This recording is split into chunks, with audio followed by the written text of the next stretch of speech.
it on its agenda. And maybe 2020, we are still talking of 2009 agreement. So until this is sorted out. Now, the government, for instance, have a dual role in industrial relations. They make the law. They're also part of those who are going to implement the law. Now, but why doesn't government have a reliable negotiating machinery? They are going to meet ASU and they have 4 ministers. What for? Are you saying it's not going to be impactful? No, whether it's going to be impactful, whether it's going to be a photo opportunity for people to show their face. And so, but what are 4 ministers doing negotiating agreement with a trade union? What should have been the case? If they need 20 ministers, they can all do their meetings at the back and get a chairman who is going to present the issue, the mandate. What is required is the mandate. Who is going to give the mandate? If it's the National Executive Council, then the National Executive Council can take a decision. We are owing so much for the past 20 years. This is how much we can pay. Go and let them know.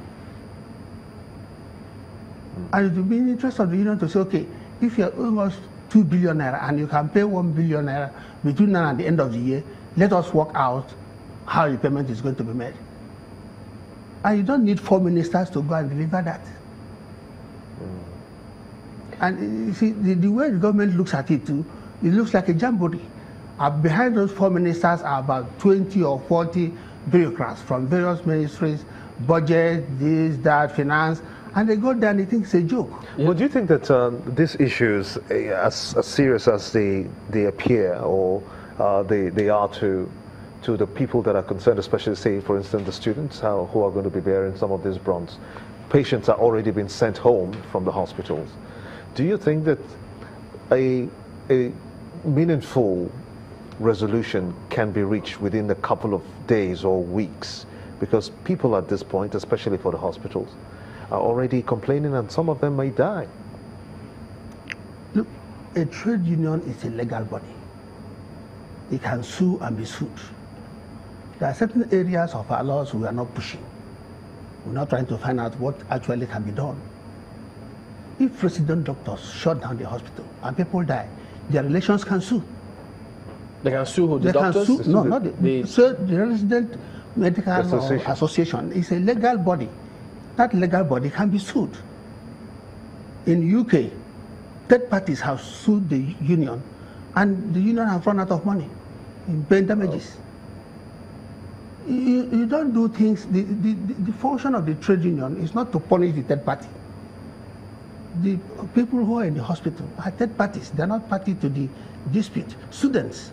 So if a doctor has a patient who had paid the fees and the treatment is ongoing, in the hospital, you can't abandon him on the operating table because you're on strike. I hope one day somebody is going to sue, and we're going to find out how far the Supreme Court or what the Supreme Court is going to think about it. There are areas for dispute resolution. Going to the IAP doesn't cost you money. If you think you have a case, you go to the IAP. Go to the ministry, tell the minister, I want this matter referred to the IAP.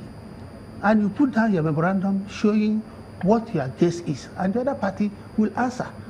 Now, how do we ensure that all issues mustn't end on indefinite strike?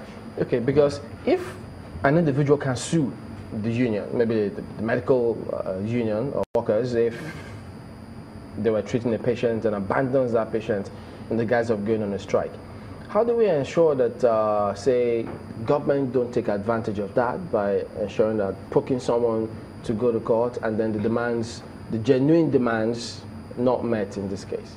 Now, the resident doctors can push their matter through the industrial arbitration panel issues, and they can win their case. If they push it through the IAP? Yes. If the government is not satisfied, they go to the National Industrial Court. So what happens? IAP will help take over negotiations? Now you can even go to the Supreme Court from there. How will that work? If they push it through the IAP, IAP will take over the negotiations? The IAP is an arbitral panel. So what do? They ask you, what is the cost of it? What are you quarreling about? You set up your memorandum. If you have an agreement that is binding, they will interpret the agreement to say, look, this agreement is binding, government, you should pay. And if the government, if they gave their word and government didn't pay, the union can move further. They can go to a high court and garnish the government account. So this strike by So that NERD, money which the IAP or the National Industrial Court have said government should pay, the government will pay. There are unions that have pushed through that channel and have gotten government agencies, gotten their bank account garnished, garnish order, and so on, and they're forced to pay. So is this NERD strike, is it illegal? The strike? I don't know whether there's any illegal strike in Nigeria. Because to become illegal, both parties must because they've not gone through the process.